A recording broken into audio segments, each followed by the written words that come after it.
International award সম্মানিত পেয়েছে। তারপরে দেখতে পাচ্ছেন ইন্ডিয়া আইকন বিজনেস অ্যাওয়ার্ড পেয়েছে, মিলেনিয়াস অফ বিলিয়নিয়ার্স অ্যাওয়ার্ড পেয়েছে, ভারত শৌর্য অ্যাওয়ার্ড পেয়েছে, ইন্টারন্যাশনাল এক্সিলেন্স অ্যাওয়ার্ড পেয়েছে, তার সংকল্প সিদ্ধির অ্যাওয়ার্ড পেয়েছে, তারপরে Asia of the great brand leader award পেয়েছে, ইন্টারভিউ। তারপর আমাদের সংস্থা এই 10 বছরের কাছে এমন ভালো কাজ করেছে, ভালো কাজের জন্য গভর্নমেন্ট ইন্ডিয়া থেকে সংস্থা পেয়েছিল, সেখানে আমাদের সংস্থা সাহায্যের হাত বাড়িয়েছিল। তারপরে আপনার 600 শহরকে নিজের কোলে তুলে নিয়েছিল, 500 লোকের ডেলি খাওয়ার ব্যবস্থা করেছিল, কন্ডম বিতরণ করেছিল। আপনি গুগলে সার্চ করে দেখে নিতে পারেন।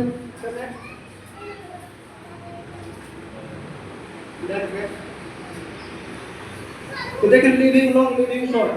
আগেকার মানুষ বাঁচত, আগেকার মানুষ 100 বছর 90 বছর বাঁচত।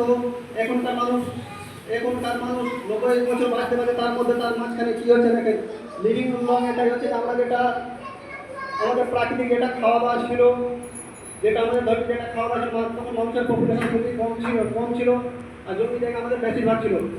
যা আমাদের জমি জায়গাতে যা আমরা উদযাপন করতাম সেটা আমরা সেখানে আমরা কেমিক্যাল ইউজ করতাম না।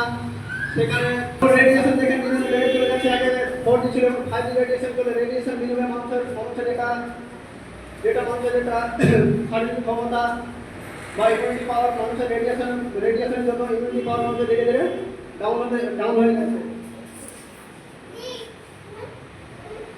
তো দেখেন এগুলো করছে। তারপর দেখছেন হাইপারটেনশন।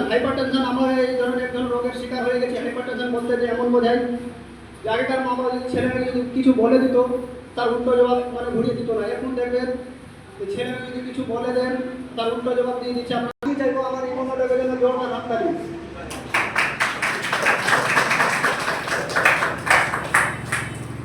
তো দেখেন যারা নতুন আছে বলবেন যে তালি বাজাচ্ছে একটু রক্ত বলে দিন। তালি বাজার অনেকগুলো বেনিফিট আছে। রোগ প্রতিরোধ ক্ষমতাকে কন্ট্রোলে রাখে। নেক্সট, তারপর দেখতে পাচ্ছেন তুলসী, একটা 5 ধরনের তুলসীর বীজ থেকে একটা রস তৈরি করা, যেটা ব্লাড সার্কুলেশন ঠিক রাখে। মানুষ শরীরে যখন আমরা জল খাই বা আমরা যা কিছু খাই, পেটের মধ্যে একটা ব্যাকটেরিয়া উৎপন্ন হয়, সেই ব্যাকটেরিয়াকে ধ্বংস করে মানুষ শরীর সুস্থ রাখে। নেক্সট, তারপরে ডাইবডক এমন একটা রস যে যার সুগার হয়ে গেছে, সুগার কন্ট্রোলে আসে না। 1 থেকে 3 মাসে ইউজ করা যায়, সে সুগার থেকে মুক্তি পাবে। তারপরে আমরা অর্থোডক, আমি চাইবো অর্থোডকের জন্য জোরদার হাততালি। অর্থোডক হচ্ছে